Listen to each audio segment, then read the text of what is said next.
Okay, so let's take one at a time, and I'll have you guys suggest how to solve each one. What are you gonna do for the first one?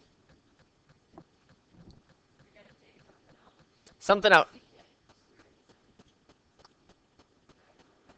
Oh, yeah, I made this one. This one's actually pretty easy, right? This one you could do with straight u substitution, right? Because the derivative of tangent is secant squared. But let's do it a different way, okay? Oh, okay.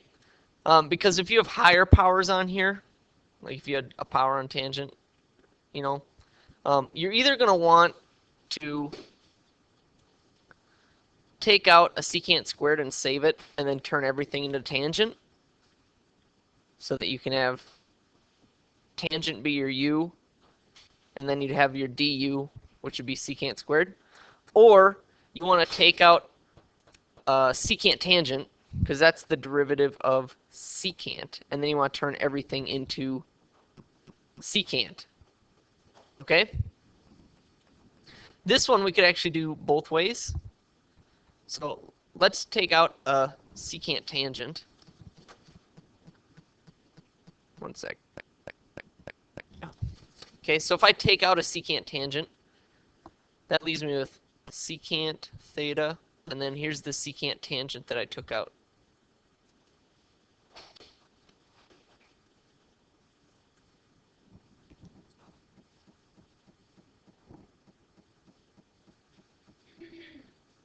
Okay, because now this will be my u,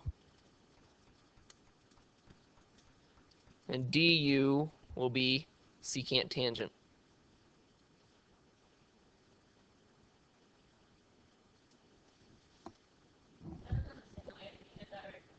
Yep, it'd be the same if we did it right from the beginning. Okay, but this is just kind of an overview of what you want to do when you have secants and tangents, because I'm not going to give you one this easy, right? So if tangent was cubed here, and maybe secant was to the fourth, right? I'd want to pull a secant squared out and save that. So we'll just set it up. I'm not going to go through the whole thing.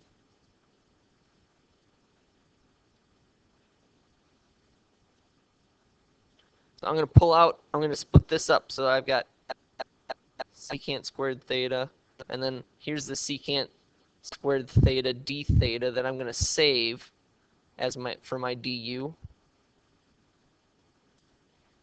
Now I'm going to turn this stuff, I want all this stuff to be tangent. So I'm going to turn this secant squared into 1 plus tangent squared. Okay, your Pythagorean identity. So this becomes tangent cubed theta times 1 plus tangent squared theta.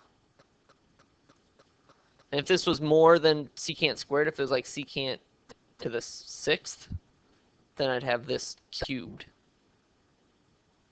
Right? So we're pulling out whatever we know is going to be Our du. Because now when I distribute, I'm going to get tangent cubed theta plus tangent to the fifth theta secant squared theta d theta. So I can integrate each piece here. If I make u be tangent theta, du would be here. So I've saved it to make sure that I have my du. So I guess we could just finish this. So really I've got the integral of u cubed du plus the integral of u to the fifth du, which is 1/4 u to the fourth, u being tangent, so tangent to the fourth theta. And this would be 1/6 u to the sixth, so tangent to the sixth theta plus c. so as we're doing these, Uh-huh. I have to remember that what we're pulling out is eventually going to be Yeah, whatever you pull out is eventually going to be your du, so it's either going to be a secant squared, in which case you're going to want to turn everything to tangent, or you're going to pull out a secant tangent and turn everything into secant. Because if secant is u, du is secant tangent. Okay? And it works pretty much the same way for sines and cosines, right? Because sines and cosines are derivatives of each other. So for that one, you're either going to turn everything into sine and have a cosine sitting out for your du, or you're going to turn everything into cosine and have a sine sitting out for du. But then, in that case, you would need a negative, right? Because the derivative of cosine is negative sine.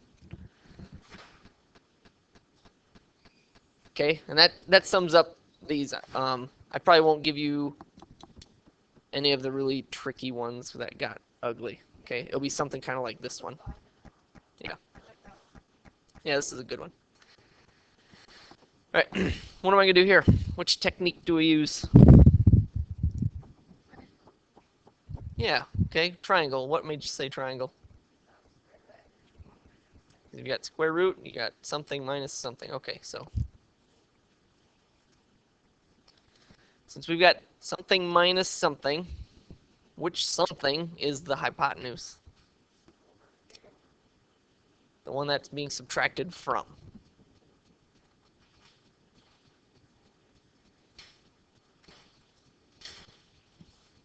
No matter where our sides go, like which one we go for which side.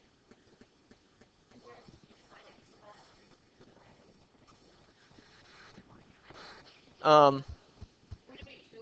Yeah, it'd be 2. It doesn't really matter because it's just going to be the difference between you getting secants and tangents or getting cosecants and cotangents. Okay? And those two work the same way. So if we look at this other problem, if I had turned this into cotangent and cosecant, I could do the exact same thing because the derivative of cotangent is cosecant squared. And the derivative of cosecant is cosecant cotangent. Okay, so it's pretty much the same thing. I think there's actually a negative in front of those. Yeah, you just add a negative sign. So derivative of cotangent is negative cosecant squared. So they work the same way, use the same tricks, just different functions. All right, so this is gonna be 2 because 2 squared would be this would be my c squared, right? So if c squared is 4, c is 2. A or b, doesn't matter. If we want to stick to secants,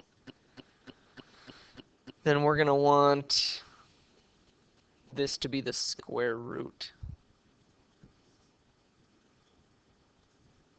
Okay, this is theta. And this would be what?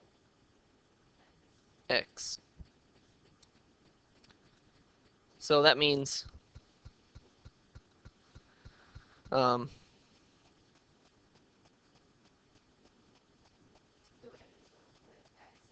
yeah, let's solve for x. X would be, so the sine of theta is x over 2. So that means 2 sine theta equals x.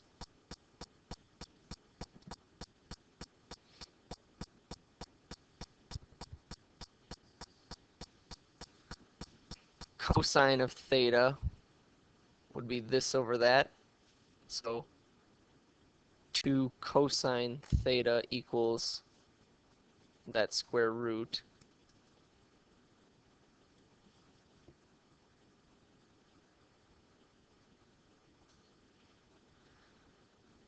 We need to know what x squared is, right? So I'm just going to square both sides here. That'd be 4 sine squared theta. And I need to know what dx is, so I'm going to take the derivative of this, which would be 2 cosine theta d theta. And those are all the pieces we need. This 12, I can just pull out to the front. So if I start substituting, I've got dx, which is this. So I've got 2 cosine theta d theta over x squared, which is this, 4 sine squared theta, and this, which is 2 cosine theta. And right away I can see that these cancel.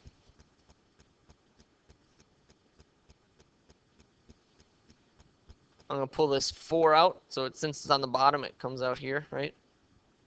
So I'll have negative 12 over 4, which is negative 3. I've got sine squared on the bottom, which becomes what on the top?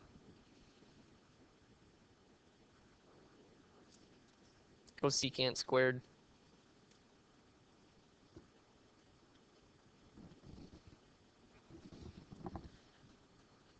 Okay, now I'm going to use this, I'm going to put this negative back inside there. Because negative cosecant squared theta d theta is the derivative of cotangent theta. So I won't need to do anything as long as I put that negative in. So I've got 3 cotangent theta plus c. If I want to convert this back to x's, the cotangent of this angle is adjacent over opposite. No, this is from your magic sheet. If you look, the integral of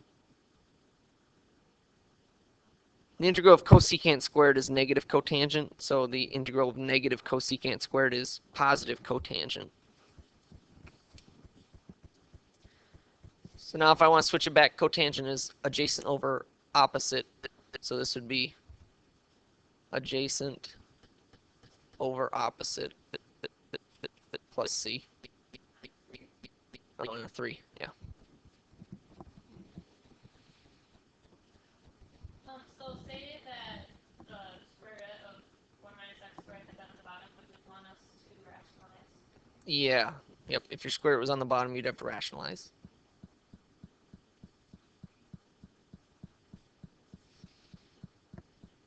Okay, so far so good?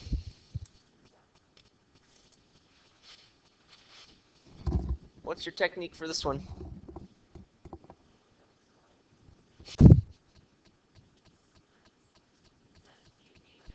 Yeah, integration by parts. All right, so this is u dv. Which part do you want to be u, and which part do you want to be dv? Okay, u is going to be sine. So sine of 3x. So du is 3 cosine of 3x. Chain rule, right? Derivative of sine is cosine. Derivative of the inside part is 3 dx. So dv is e to the 2x. So I need to integrate e to the 2x dx to figure out what v is. In order to do this, I have e to the u. So u is a different u, right? So let's e to the t, right?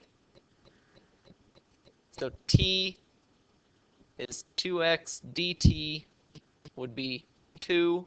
So I need a 2 in front here, which means I put a 1/2 out here. When I integrate this, I just get e to the t, right? So I'd have 1/2 e to the 2x for my v.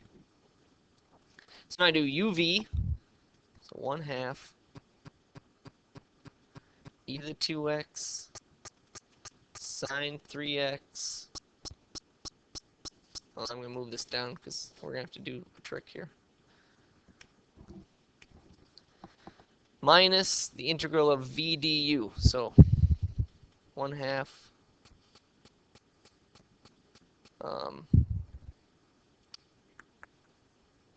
I think, well, we'll see what happens here, but v du would be e to the 2x. Du is 3, which I'm going to pull out here. Cosine 3x dx. And this is one where we're going to want to carry down what we started with. Because both of these are kind of replicating functions. They just keep repeating themselves.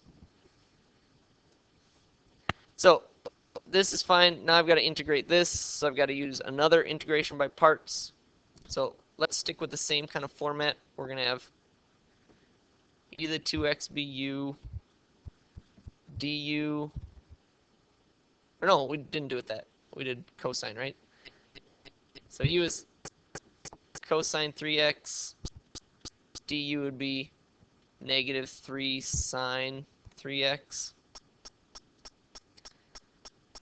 dv is e to the 2x, and we've already solved this, so we know that v is going to be 1/2 e to the 2x.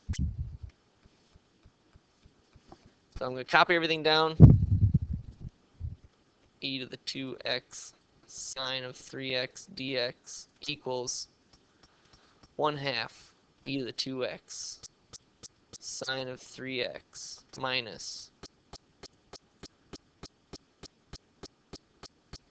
3/2 parentheses uv 1/2 e to the 2x cosine 3x minus the integral of v du. So v 1/2 e to the 2x du will be negative 3. I'm going to pull out, so this makes positive 3/2 sine 3x. So this right here, this integral, matches what we started with. Okay? So I'm going to distribute my negative 3/2 in.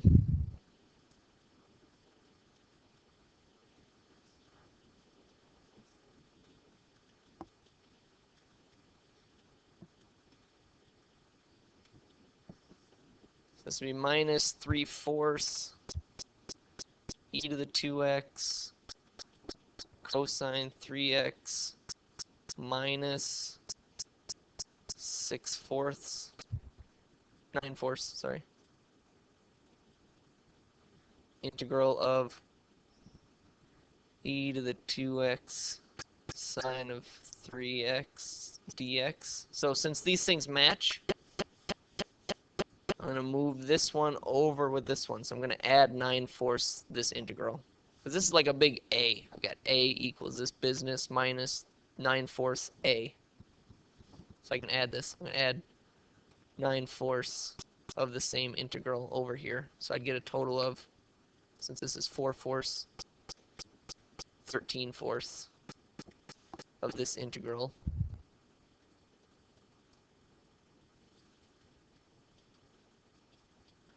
Equals all of this. So the last thing I do is multiply this side by 4/13. Okay? So 4/13 times this one would be, let's see, 2/13.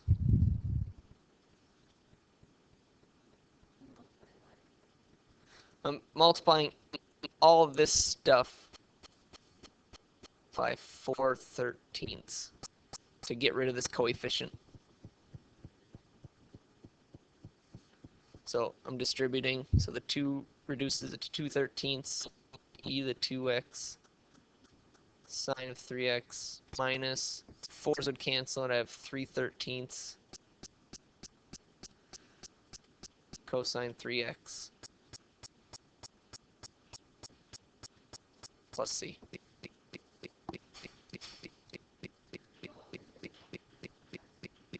Maybe. Okay, so the trick was I wanted to know what this thing equaled, so I just need to get this thing alone, and I did that just by using a little algebra, combining all of those things that I started with together and then simplifying it so I know what just one of them equals.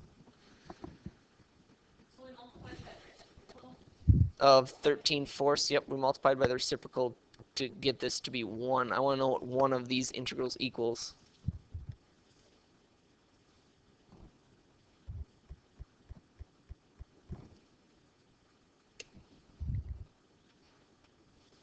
Alright, what are we going to do with this one?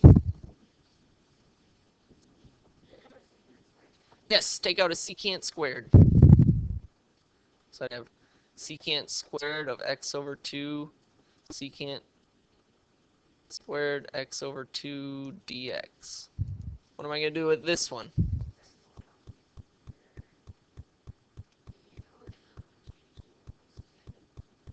So turn this into tangent.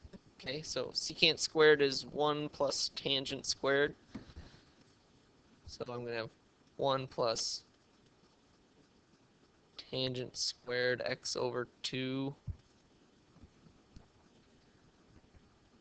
secant squared x over 2 dx. I'll distribute this in. So I get secant squared x over 2 dx plus integral of tangent squared x over 2 secant squared x over 2 dx.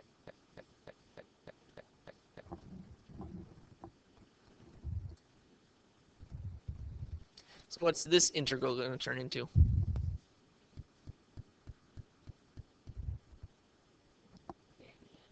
Tangent something, right? But I'm missing part of my dx because u is x over 2. So du would be 1/2. So if I put a 1/2 in here, I need a 2 to offset it. So I'm going to have 2 tangent x over 2. This one, my u is tangent of x over 2. So my du is secant squared x over 2 times the derivative of the inside part, which is 1/2.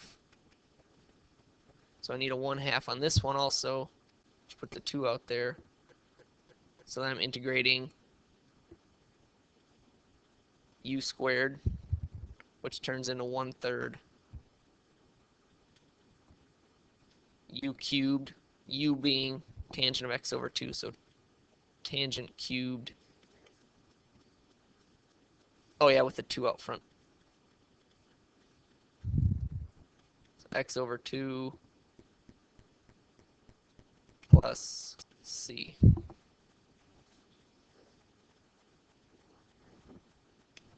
Added.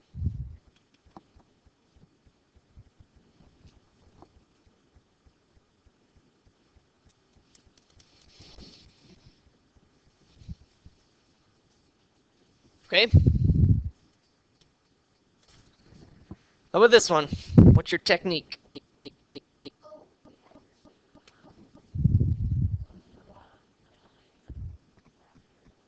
Yep, factor by grouping. What can I take out of these two terms? So that leaves x minus 1. Can't take anything, so I'm taking a 1 out.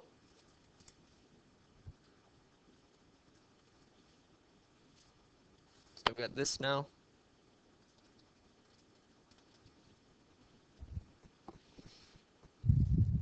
Which turns into this.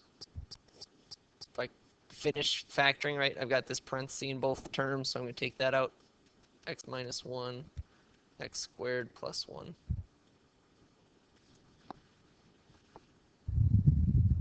And this should break down to be something, right? Should be what?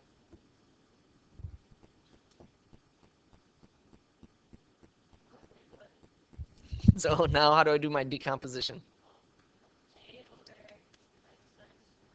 Yep. It's got to be something over 1 factor plus, yeah, something over my other factor, but since my other factor is squared, I need a linear term on top.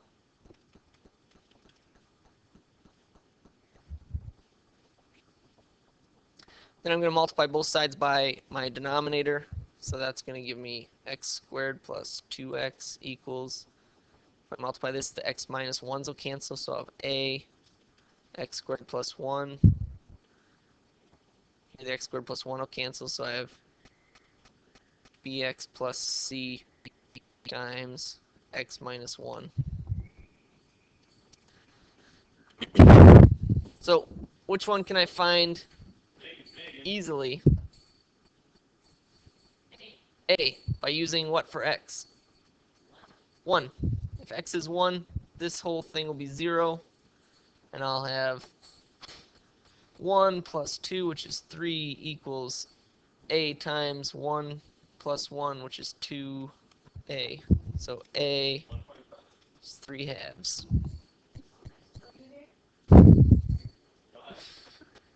Okay, so now how am I going to get B and C? Yeah. Plug in your A value. So I've got x squared plus 2x equals 3 halves x squared plus 1 plus, let's distribute this out, because we're going to have to use matrices, because this function here will never be 0, right? Because it's a parabola that's above, right? This would graph like this. Okay, so it's never going to cross 0.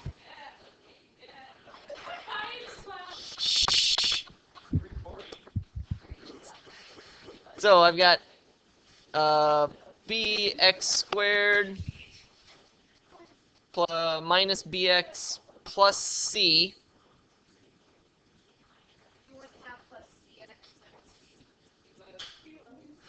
Yeah, we'll get to that.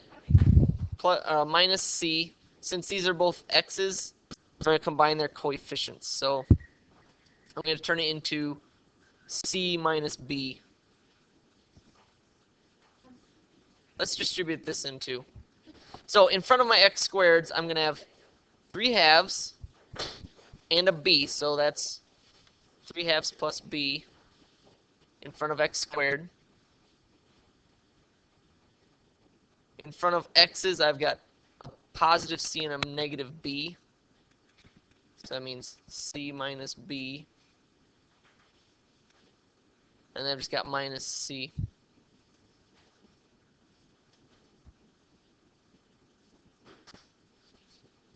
So if we're going to use our matrices, this one actually has a quicker answer, but we'll go with this. Okay. So that means that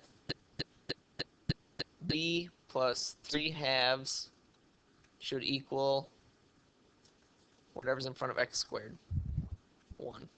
Okay, so I can solve that.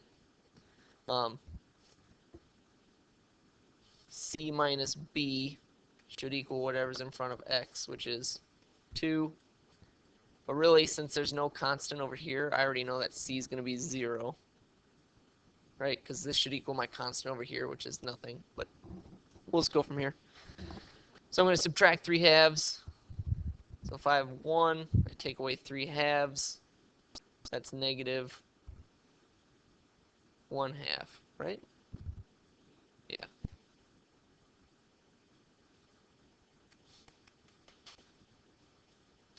So I've got c minus negative 1/2 equals 2.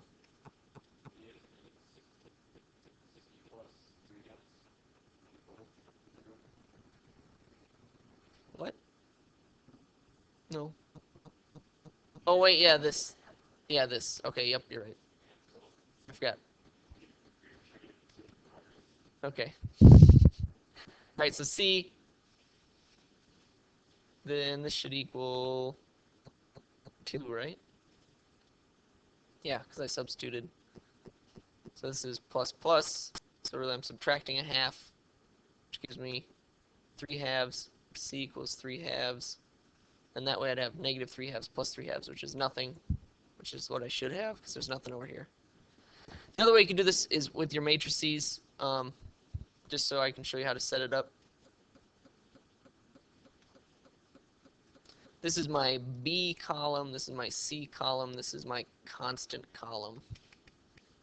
So this equation, I'd have a B, I'd have to move this constant over, so I'd have no C's. If I move this over, I get negative 1/2. From this equation, I'd have a negative B, a positive C, and a 2. And you can type this matrix into your calculator and do reduced row echelon form. You guys want me to show you that part? Or no? Okay. Do the row echelon. Yeah. Are the answers gonna be in order, like? Yeah. When you do this, here's what you should get out: 1, 0, negative 1/2, 0, 1, 3/2. So 1b equals this number. 1c equals this number. Yeah. So when you have no b's and just a c, it's this amount. When you have a b and no c's, it's this amount.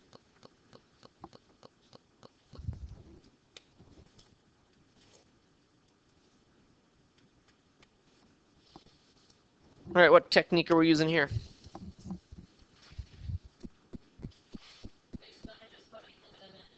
Oh yeah, I didn't finish today. Okay. So back up here we can plug in 3/2. Oh, a was nothing. Or no, a was 3/2. Yep. A was 3/2. So I've got 3/2, the integral of 1 over x minus 1. B was -1/2. C was 3/2. So -1/2 x plus 3/2 over x squared plus 1. Let's copy this.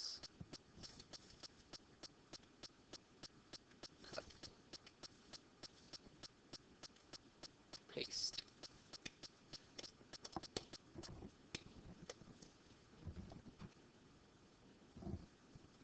Okay. So to finish, this turns into what? Yep, 3/2 ln of x minus 1. This, I'm going to pull a half out. Yeah, we'll do negative. We'll pull -1/2 out. So this becomes positive x minus 3 over x squared plus 1. So to integrate this, I'm going to make this my u. Actually, I'm going to break this up first.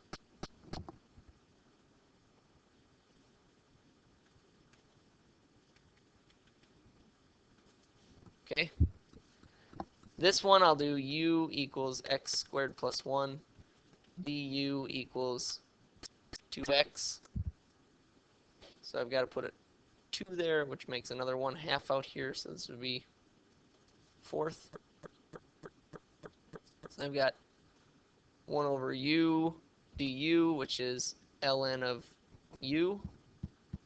This is minus a 4th ln of x squared plus 1.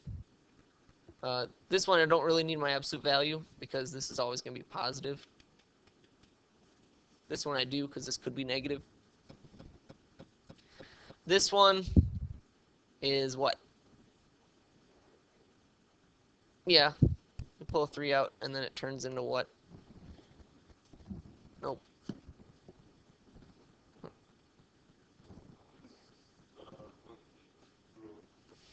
Yeah, which one is this?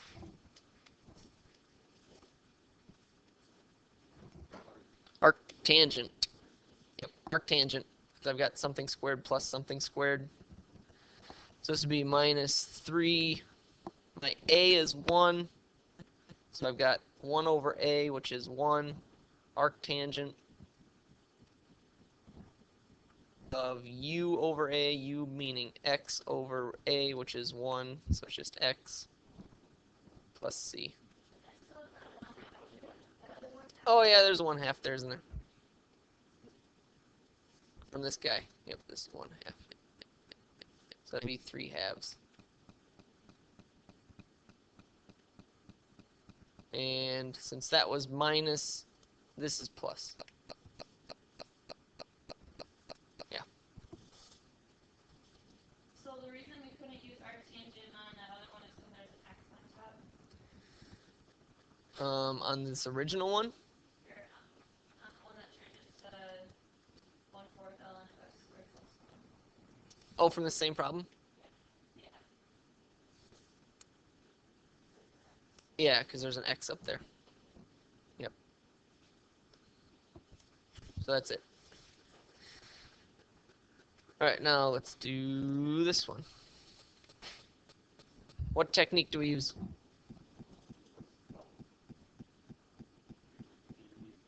Yeah, integration by parts. What's u going to be?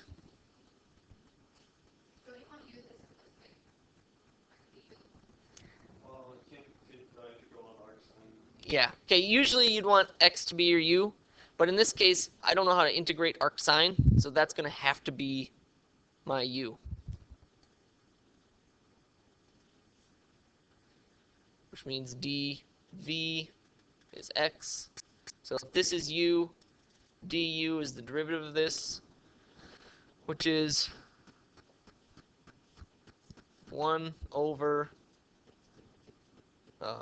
square root of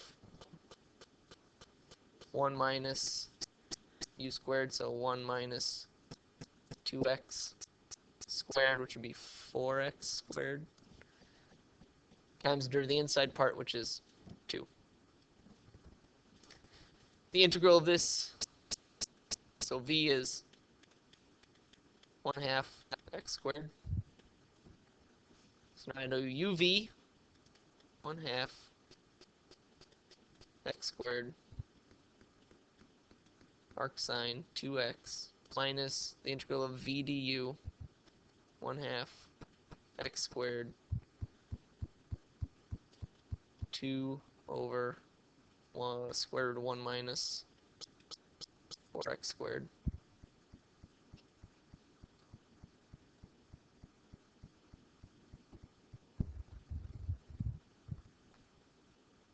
Okay. And then we can do one of our new tricks. Yeah, we can do triangle for this part, right? Yeah, we can take the 2 out and cancel. So we've got, remember the minus, and then we've got x squared over square root of 1 minus 4x squared. Is this the exact same thing we already did? Nope, x squared was on bottom. Pretty close though. Where are we? Down here. Alright, so make our right triangle. What is the hypotenuse? Yeah, it's actually the square root of 1, which is 1.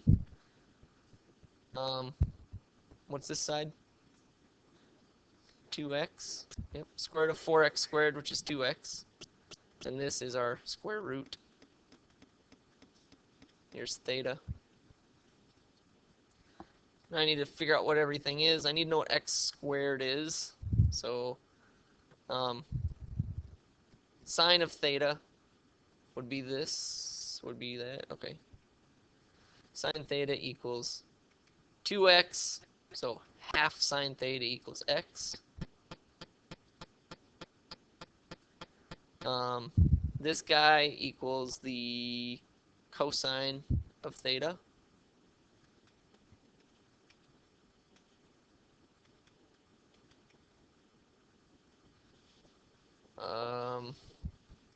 I need to know what dx is, so dx would be the derivative of this, which is 1/2 cosine theta.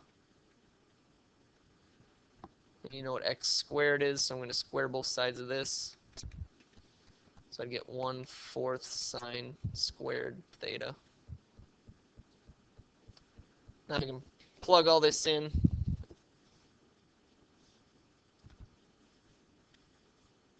So minus the integral of x squared, which is 1/4, which I'll pull out front.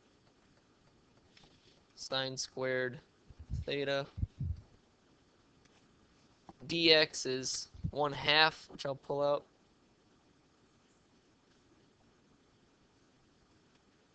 Cosine theta d theta.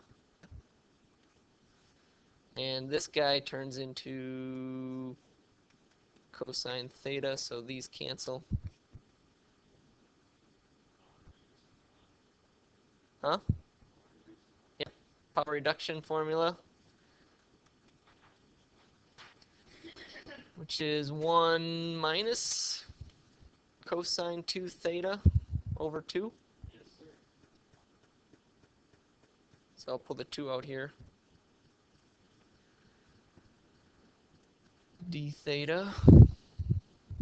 All right, so now split this up into two integrals.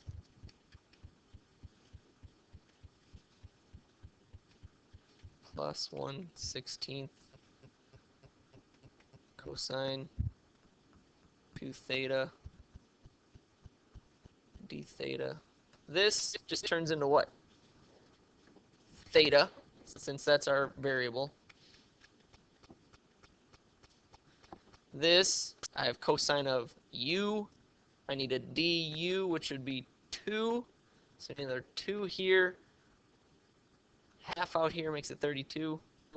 So we got plus 1/32 sine 2 theta. Oh, this is going to get interesting. Yep, we need to know what theta is. We also need to know what sine of 2 theta is. In order to know what sine of 2 theta is, we have to use our double angle rule. Okay, sine of 2 theta is actually 2 sine theta cosine theta. So, times 2 would make this 16th again. Sine theta cosine theta. All right, so let's, up here, I need to know what theta is, so let's solve here. Because the formula says sine of 2 theta is 2 times the sine of theta cosine theta. So that 2 from this would be on top, which would reduce to 1/16. All right, so since 1/2 sine theta equals x, I'm going to times both sides by 2. Inverse sine both sides. All right, I'll finish this up and post it. No, but this covers a lot of good stuff. So there won't be one problem that has all this in it, but there might be a problem that has parts of this in it. Okay. Huh? Yeah. It's just tomorrow. Yeah. There's theta.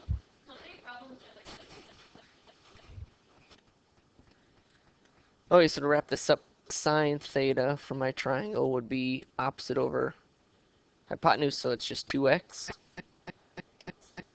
So sine theta equals 2x. Cosine theta would be this thing over hypotenuse, so it's just that thing, square root of 1 minus 4x squared. All right, so I've still got this piece up here. 1/2 x squared arc sine 2x.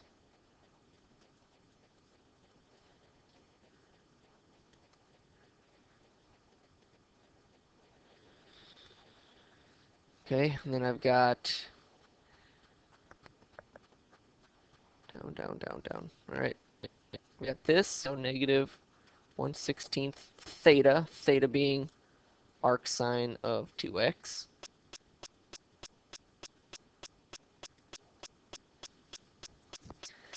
And then I've got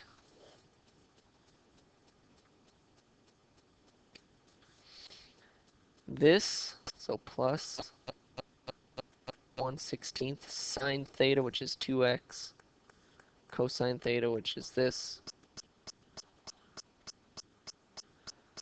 This will reduce 1/8 x square root 1 minus 4x squared. Since these are both arc sine, I could do a little something, you know, pull the arc sine out. So I'd have a coefficient of 1/2 x squared minus 1/16 arc sine 2x. So I could do it that way, I guess. And plus c. Alright, that was a good one. And that covers pretty much everything. So on the test, you'll have one by parts, one by partial fraction decomposition, one has to use the right triangle, and one that uses one of the trig rules, so either secants and tangents or cosines and sines. And then I'll put a bonus question on there. That'll be something pretty awesome. Not this awesome, but pretty awesome.